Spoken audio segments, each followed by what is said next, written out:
नंदिता पहली बार शादी के बाद अपने ससुराल पहुंची। आज मेरी पहली रसोई है, इसलिए मैं अपने ससुराल वालों को मसालेदार फ्राइड राइस बनाकर खिलाती हूँ कि तभी उसकी ननद पिंकी वहां पर आ गई। खबरदार भाभी, जो आपने इस मिक्सी को हाथ भी लगाए तो। ये मिक्सी मुझे मेरी बहुत ही खास दोस्त ने गिफ्ट की थी, इसे मेरे अलावा कोई नहीं छू सकता। अरे तो इसमें इतना गुस्सा होने वाली कौन सी बात है ननद जी, मैं मसाला अपने हाथों से ही बना लूंगी। Very good. इतना बोलकर पिंकी वहां से चली गई। उसके बाद नंदिता सिलबट्टे पर अपने हाथों से ही मसाला पीसने लगी। ये देखकर थोड़ी देर में पिंकी की हमशक्ल बहन रिंकी वहां पर आ गई। अरे भाभी, आज के जमाने में आप अपने हाथों से ही मसाला पीस रही हो, सामने मिक्सी रखी है, उसे यूज कर लो।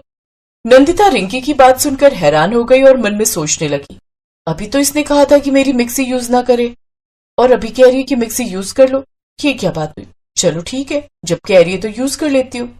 ठीक है ननद जी, आप लोग आराम कीजिए, मैं मिक्सी से ही मसाला बना लेती हूँ। इतना बोलकर रिंकी वहां से चली गई। अब नंदिता मिक्सी में फिर से मसाला पीसने लगी। इतने में उसकी जुड़वा बहन पिंकी फिर से वहां आ गई। पिंकी ने गुस्से में मिक्सी उठाई और जमीन पर पटक दी। भाभी, एक नंबर की पागल औरत हो क्या? मैनर्स नहीं है आपके अंदर? अभी थोड़ी देर पहले ही आपको बताकर गई हूँ कि मेरी मिक्सी यूज मत करना, फिर भी आपने मेरी मिक्सी को हाथ कैसे लगाया? उनकी आवाज सुनकर रसोई घर में नंदिता की सास और उसका पति विक्रम आ गया। नंदिता, पिंकी, ये क्या लगा रखा है तुम दोनों ने? नंदिता ने सारी बात बताई। नंदिता की बात सुनकर उसकी सास और पति दोनों ही हंसने लगे। बहू, बात दरअसल ये है कि तुम्हारी दोनों नंदे जुड़वा हैं। रुको, अभी बुलाती हूँ। रिंकी, अरे ओ रिंकी, जरा रसोई घर में आना। थोड़ी देर में वहां पर रिंकी आ गई। उसे देखकर नंदिता हैरान हो गई। अच्छा, तो ये बात है, सारा कंफ्यूजन इसी वजह से हुआ है। ठीक है, मैं अपने हाथों से ही मसाले बना लूंगी। पिंकी गुस्से में वहां से चली गई। खैर, रात में सुहागरात के बाद दोनों सो गए। सुबह नंदिता जल्दी से उठ गई और सबके लिए चाय बनाने लगी। तभी वहां पर रिंकी आ गई। भाभी, मैंने सुना है कि आप इलायची वाली चाय बहुत अच्छी बनाते हो। हाँ रिंकी, लोग तो ऐसा ही कहते हैं। अरे भाभी, आपने मुझे कैसे पहचान लिया कि मैं रिंकी हूँ? तुम्हारी बातों से रिंकी, तुम बहुत ही नम्र मिजाज की हो। वहीं तुम्हारी हमशक्ल बहन पिंकी, उसके अंदर गर्मी भरी रहती है। इतने में नंदिता की ननद ने चाय का कप उठाया और गुस्से में जमीन पर पटक दिया। भाभी, मैं रिंकी नहीं पिंकी हूँ। मैं तो बस आपके सामने रिंकी बनने का नाटक कर रही थी, ताकि पता तो चले कि आप मेरे बारे में क्या ख्यालात रखती हैं। कि तभी वहां पर रिंकी भी आ गई। पिंकी, हमारी नई नई भाभी आई है, जब देखो तू बर्तन ही तोड़ा करती है। तू शायद भूल गई, हम दोनों ने मिलकर ये रसोई बनाई थी, और इतनी खूबसूरत रसोई घर को तू यूं ही बर्बाद कर रही है। देखिए, आप दोनों की लड़ाई की वजह सिर्फ मैं हूँ।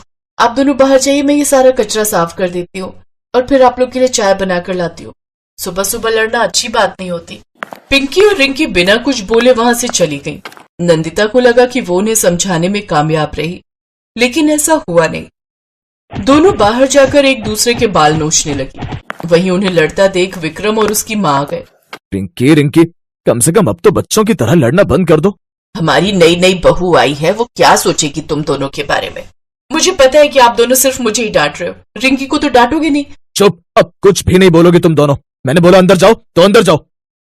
दोनों बहनें मुंह लटकाकर चुपचाप कमरे के अंदर चली गई। अब ये रोज का काम हो गया था। अपनी रसोई को लेकर दोनों ही हमशक्ल बहनें लड़ती रहती थी। अपनी बहनों की वजह से विक्रम बहुत परेशान रहता था। परेशानी होने वाली कोई बात नहीं है, मुझे अच्छी तरह से पता है आप क्यों परेशान है। मुझे समझ में नहीं आता कि इन दोनों का क्या करूं मैं। बहनें होकर आपस में ऐसे लड़ती हैं जैसे एक दूसरे की दुश्मन हो। रिंकी बेचारी सीधी है, उसे सारा काम भी आता है, लेकिन पिंकी, इसे तो कुछ भी नहीं आता, फिर भी लड़ती रहती है। पता नहीं इससे शादी कौन करेगा। शादी से याद आया, अब उन दोनों की शादी की उम्र तो हो ही गई है। पहले आप पिंकी की शादी कर दीजिए। हाँ, मैं पिंकी के लिए लड़का देख रहा हूँ। हो सकता है कल ही पंडित जी लड़के वालों को लेकर आ जाए। विक्रम और नंदिता की बातें चुपके से पिंकी ने सुन ली। अब पिंकी मन ही मन सोचने लगी, आज भैया मुझ पर बहुत गुस्सा हुए थे। अगर मेरी वजह से मेरी शादी ना हुई तो भैया और माँ बहुत परेशान होंगे। मुझे तो चाय तक बनानी नहीं आती, क्या करूं? यही सब सोचकर पिंकी परेशान होती रही, यहाँ तक कि उसे रोना भी आ रहा था खुद पर। वो अपने कमरे में अकेले बैठकर अपनी शादी के बारे में ही सोचती रही। कल लड़के वाले आएंगे और मुझसे ही चाय नाश्ता बनाने को कहा जाएगा। अगर मैं चाय भी ना बना पाई तो मेरी कितनी बड़ी बेइज्जती हो जाएगी। हे भगवान, कुछ चमत्कार कर दो ताकि मेरे भाई और माँ की बेइज्जती ना हो लड़के वालों के सामने। पिंकी की ये सब बातें हमशक्ल बहन रिंकी ने सुन ली। अगली सुबह पिंकी को लड़के वाले देखने आ गए। लड़का किसी कंपनी में बहुत अच्छी पोस्ट पर था, इसीलिए विक्रम वो रिश्ता अपने हाथों से किसी भी कीमत पर जाने नहीं देना चाहता था। बहन जी, आपका बेटा तो हमें पसंद है, बस एक बार आप हमारी बेटी से मिल लीजिए, फिर रिश्ता तय कर देते हैं, उसे सारा काम आता है। उन लोगों की ये सब बातें रिंकी दूर से सुन रही थी और मजे ले रही थी। अभी तो माँ पिंकी की बहुत तारीफ कर रही है, लेकिन थोड़ी देर बाद सच्चाई का पता चल जाएगा और ये शादी टूट जाएगी, क्योंकि पिंकी को तो पानी तक उबालना नहीं आता। तभी रिंकी के पास उसकी भाभी नंदिता आ गई। रिंकी, मुझे तुमसे ऐसी उम्मीद बिल्कुल नहीं थी, तुम अपनी बहन के बारे में ऐसा सोचती हो। भाभी, वो मेरे बारे में कैसा सोचती है भूल गई। उसने कितनी बार आपको उल्टा सीधा कहा है, बर्तन उठाकर फेंक दिए, ये कोई अच्छे गुण है उसके। देखो रिंकी, तुम्हारी बहन कैसी भी हो, लेकिन है तो तुम्हारी बहन ही। अगर उसका रिश्ता टूटा तो सोच, तेरे भाई को और सासू मां को कितना दुख होगा। एक अच्छा रिश्ता हाथ से चला जाएगा, और जब किसी लड़की का रिश्ता एक बार टूट जाता है ना, तो पूरे समाज में उसकी बहुत बेइज्जती हो जाती है। उस इंसल्ट को पिंकी बिल्कुल भी नहीं सह पाएगी। एक बहन होने के नाते तुम्हें उसकी मदद करनी चाहिए।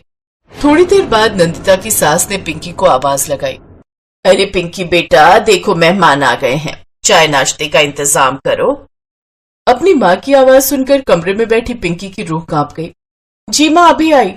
मुझे समझ में नहीं आ रहा मैं क्या करूं। मैंने तो भाभी को कितना उल्टा सीधा कहा है, वो भी मेरी मदद नहीं करेंगी। खैर, पिंकी डरते डरते रसोई घर में गई तो देखा कि रिंकी ने पहले से ही चाय और ढेर सारा नाश्ता बनाकर रखा था। नंदिता भी वहीं पर थी। घबराओ मत पिंकी, मैंने चाय नाश्ता सब कुछ बना दिया। मुझे तो पहले ही पता था तुझे कुछ बनाना तो आता नहीं, तो मैंने सोचा कि मैं ही बना दूं। मुझे माफ कर देना रिंकी, मैंने आज तक जिंदगी भर तुझे बहुत सताया, और आज तूने मेरे लिए इतना सब किया। समझ में नहीं आता तेरा कैसे धन्यवाद करूं। धन्यवाद करना है तो भाभी का करो, मेरा नहीं। उन्होंने ही मुझे ये सब समझाया। भाभी, मैंने आपको कितना सताया, आपको बुरा नहीं लगा क्या? मुझे माफ कर दीजिए अगर हो सके तो। अरे पिंकी, एक परिवार में ये सब तो चलता ही रहता है। अब जल्दी से चाय नाश्ता लेकर जाओ, वरना ठंडा हो जाएगा। वैसे लड़का हैंडसम है। वो रिश्ता फाइनली तय हो गया। विक्रम और उसकी माँ हैरान हो गए कि आखिर पिंकी ने ये सब किया कैसे।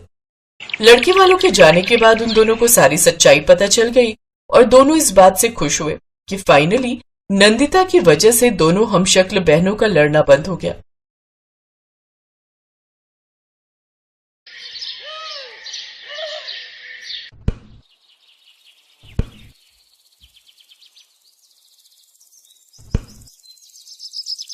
अब बस करते हैं ना, बहुत देर हो गई। रुक ना तन्नू, कितना मजा आ रहा है, थोड़ी देर और खेलते हैं ना। नहीं यार, मुझे अब भूख लग रही है। खाना कैसे खाएगी? क्यों, मम्मी कहाँ है? मम्मी तो अभी तक आई ही नहीं, पहले वो आएंगी फिर खाना बनाएंगी, और उसमें तो बहुत टाइम लगेगा ना।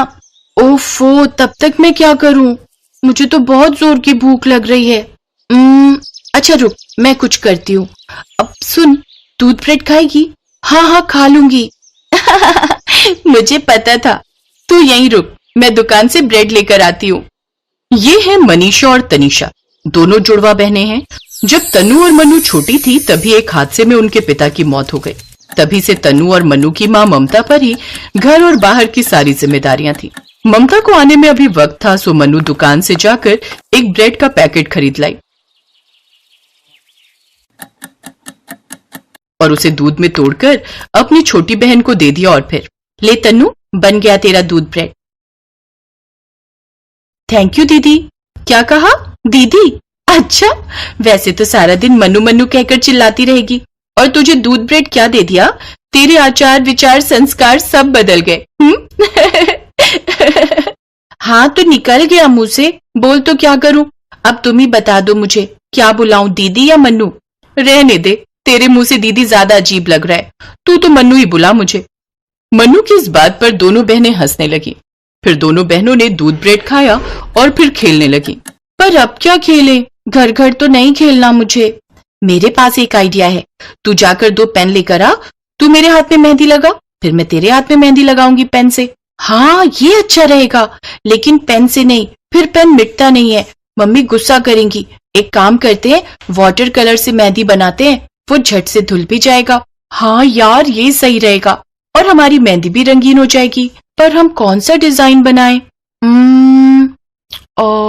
एक बढ़िया सा मोर बनाते हैं। मेहंदी बनानी है, पेंटिंग नहीं। बड़ी आई मोर बनाने वाली। हाँ तो क्या हो गया, चलना बनाते हैं। इसके बाद दोनों बहनों ने वाटर कलर लिए और एक दूसरे के हाथ पर मोर के डिजाइन वाली मेहंदी बनाने लगी। फिर करीब 1 घंटे बाद दोनों दरवाजे की तरफ अपना मुंह कर बैठ गई। वो दोनों अपनी माँ का इंतजार कर रही थी। तभी उनकी माँ ममता आ गई और फिर, तन्नू मन्नू कैसी हो तुम दोनों, कोई शैतानी तो नहीं की ना? नहीं मम्मी, पता है मुझे भूख लग रही थी तो मन्नू ने मुझे। मन्नू, मैंने कितनी बार मना किया है, जब मैं घर में नहीं होती हूँ तो गैस के पास मत जाया करो। अरे अगर आग वाग लग गई तो फिर क्या करोगी तुम दोनों? अरे मम्मी सुन तो लो, वो कह रही है कि मैंने उसे दूध ब्रेड बना कर दिया था, गैस का तो उसमें कोई काम ही नहीं था। अच्छा फिर ठीक है। वो क्या है ना, आज मैं बहुत थक गई हूँ इसीलिए ठीक से सुन नहीं पाई। चलो जल्दी से, अब जल्दी से तुम दोनों के लिए खाना बना देती हूँ। हाँ मम्मी, पर पहले ये तो देखो, हम दोनों ने एक दूसरे के हाथ में मेहंदी लगाई है। ये क्या है? मैंने और मन्नू ने मोर का डिजाइन बनाया है। मोर? पर ये तो बतख लग रही है। देखा, तेरी मोर बतख लग रही है और मम्मी मेरा मोर देखो तो। ये तो मुर्गा लग रहा है। ममता की इस बात पर तीनों जोर जोर से हंसने लगे। आज बहुत दिन बाद ममता इतना खुलकर हंसी थी। पति की मौत के बाद से जिम्मेदारियों ने जैसे उसकी हंसी छीन ली थी। उसके पति राहुल की मौत के बाद ममता ने एक ब्यूटी पार्लर खोल लिया था, जहां वो सारा दिन मेहनत करती थी और वहां से जो भी पैसे मिलते थे उन्हीं से अपना घर चलाती थी। मम्मी एक बात कहूं? हाँ बोलना। आप अपने पार्लर में पूरी दुनिया को मेहंदी लगाते हो, हम दोनों को भी लगाओ ना। अच्छा तो बताओ क्या बनाऊं तुम्हारे इन छोटे छोटे हाथों पर? मम्मी आप एक काम करो, आप ना हमारे एक हाथ पर एक रानी बनाओ बिल्कुल अपने जैसी, और एक हाथ में एक सुंदर सा राजा बिल्कुल पापा जैसा। दोनों के हाथों पर एक जैसा डिजाइन? हाँ मम्मी प्लीज ना। अच्छा बाबा ठीक है, तो चलो बनाते हैं। जाओ सबसे पहले दोनों अच्छे से हाथ धोकर आओ। ममता ने पहले मन्नू के एक हाथ में रानी बनाई और दूसरे हाथ में एक सुंदर सा राजा। मेहंदी लगाते हुए ममता को अपने पति राहुल की याद आ रही थी। वो भीगी आंखों से मेहंदी लगाती रही। उसने मन्नू के बाद तन्नू के हाथों में भी ठीक वैसे ही राजा रानी बनाए। मेहंदी लगवाते लगवाते दोनों बहनें सो गईं। ममता उनकी मासूम शक्लों को देखकर मुस्कुरा रही थी। उसने उन दोनों को चादर ओढ़ाई और फिर अपने कमरे में जाकर सो गई। उसकी नींद अभी लगी ही थी कि तभी रात में उसे जोर की आवाज सुनाई दी। उसके घर के दरवाजे की कुंडी टूट चुकी थी और 2 लोग उसके सामने खड़े थे। क्या हाल है भाभी जी, नमस्ते। रोहन तुम, ये क्या तरीका है और तुम्हारी हिम्मत कैसे हुई मेरे घर में इस तरह घुसने की? मेरा घर? तेरा नहीं, ये मेरे भाई का घर है, और अब जब वो इस दुनिया में नहीं है तो अब ये घर मेरा हुआ। और सिर्फ ये घर ही क्यों, उसके खेत, उसकी जमा पूंजी, सब कुछ मेरा है। नहीं, ये सब मेरा और मेरी बच्चियों का है, तो कभी ये सब हमसे नहीं छीन पाएगा। ये बात तो ठीक है, पर इसका भी एक हल है मेरे पास। सोचो प्यारी भाभी, अगर तुम ही ना रही तो तब तो ये सब मेरा होगा ना। हाँ? बांध दो इसे कुर्सी से और आग लगा दो इस घर में। और सुनो जरा, हल्ला कम करना। ऊपर वाले कमरे में मेरी प्यारी भतीजियां सो रही होंगी, उनकी नींद नहीं टूटनी चाहिए। चाचा उनको तकलीफ नहीं देना चाहता है। मैं चाहता हूँ कि वो सोते सोते ही अपने पापा के पास चली जाएं, बिना किसी तकलीफ के। रोहन अपने भाई की प्रॉपर्टी हड़पने के लिए हैवानियत पर उतर आया था। उसने ममता को कुर्सी से बांधकर पूरे घर में आग लगा दी और दरवाजे को बाहर से बंद कर दिया। उसे लगा कि उसने ममता और उसकी दोनों बेटियों को हमेशा के लिए रास्ते से साफ कर दिया है, पर ऐसा था नहीं। शोर से मन्नू की नींद खुल गई और उसने छिपकर रोहन और ममता की सारी बातें सुन ली थी। उसने फौरन तन्नू को उठाया और खिड़की खोलकर पीछे के रास्ते से भाग निकली, लेकिन रोहन को इस बात की खबर लग गई। उसके आदमियों ने उन दोनों का पीछा किया, लेकिन उन्हें चकमा देने के लिए जैसे ही दोनों बहनें एक दोराहे पर पहुंची तो तन्नू दाएं मुड़ गई और मन्नू बाएं। और फिर पूरे 20 साल बाद। तन्नू भाग भाग जा। क्या हुआ मम्मा, आप ठीक तो हो ना? अब हाँ मेरी बच्ची, बुरा सपना देखा मैंने। अब सो जाओ, तुम सो जाओ। मन्नू अब एक 10 साल की बच्ची की माँ थी। उसने अपनी बेटी रिंकी को अपनी गोद में सुला लिया और फिर उसी शाम, मम्मा मैं बच्चों के साथ बाहर खेलने जाऊं? हाँ जाओ, पर जल्दी घर आ जाना। ठीक है? ठीक है मम्मी। रिंकी अपने दोस्तों के साथ खेलने लगी। तभी एक लड़के ने उसके हाथों को देखकर उससे पूछा, तेरे हाथ में ये ड्राइंग किसने बनाई है रिंकी? अरे पागल, इसे मेहंदी कहते हैं। वो मेरी मम्मा ने करवा चौथ का व्रत रखा था ना, तो उन्होंने अपने हाथों में यही मेहंदी लगाई थी। मैंने भी मम्मा से कहा कि वो मेरे हाथों में वैसी ही मेहंदी लगा दे। जरा दिखा तो सही। क्या हुआ कुश, तू ऐसे क्यों बोल रहा है? पता है, जो मेरी क्लास टीचर है ना, कल मैंने उनके हाथों में भी सेम टू सेम ऐसी ड्राइंग देखी थी, बिल्कुल ऐसी ही। एक हाथ में राजा और एक हाथ में रानी, और वो दोनों राजा रानी बिल्कुल ऐसे ही दिख रहे थे। क्या बोल रहा है? लेकिन ये डिजाइन तो सिर्फ मेरी मम्मी बनाती है। अच्छा एक काम कर, तू मेरे साथ मेरे घर चल। पर क्यों? मैं अपनी मम्मा से पूछूंगी कि उन्होंने ये डिजाइन कहाँ से देखकर सीखा। मेरा घर बस पास में ही है, आजा। अब मैं मम्मा से बोलकर तुझे मैंगो जूस पिलवाऊंगी। पर मैं लेट हो जाऊंगा, मुझे घर जाना है। इसके बाद रिंकी अपने दोस्त कुश को अपने साथ घर ले गई। कुश पहली बार रिंकी के घर जा रहा था और जैसे ही मनु ने घर का दरवाजा खोला तो कुश एक बार फिर हैरान रह गया। तनिषा मैम, आप यहाँ रहते हो? नहीं बेटा, मैं तनिषा नहीं मनीषा हूँ। क्या तुमने क्या कहा अभी? तनिषा? मैम सॉरी आंटी, वो मेरी क्लास टीचर है ना तनिषा मैम, आप बिल्कुल उनके जैसी दिखती हैं। वो जोर जोर से रोने लगी। फिर उसने आंसू पोंछते हुए कुश से पूछा, कहाँ रहती है तुम्हारी तनिषा मैम, तुम्हें पता है? नहीं, पर मेरी मम्मी को पता है। आप चलो मेरे साथ मेरे घर, वो आपको बता देंगी। मनु ने फौरन कार निकाली और फिर कुछ ही घंटों के बाद वो तनु के घर के सामने खड़ी थी। दरवाजे की घंटी बजाई और जैसे ही दरवाजा खुला तो वाकई तनु सामने खड़ी थी और उसके हाथों में वही मेहंदी थी जो उन दोनों ने बचपन में अपनी माँ से लगवाई थी। पूरे 20 सालों के बाद एक दूसरे से मिलकर तनु और मनु सन रह गए, लेकिन उनकी खुशी का ठिकाना नहीं था। वो एक दूसरे के गले लग गई।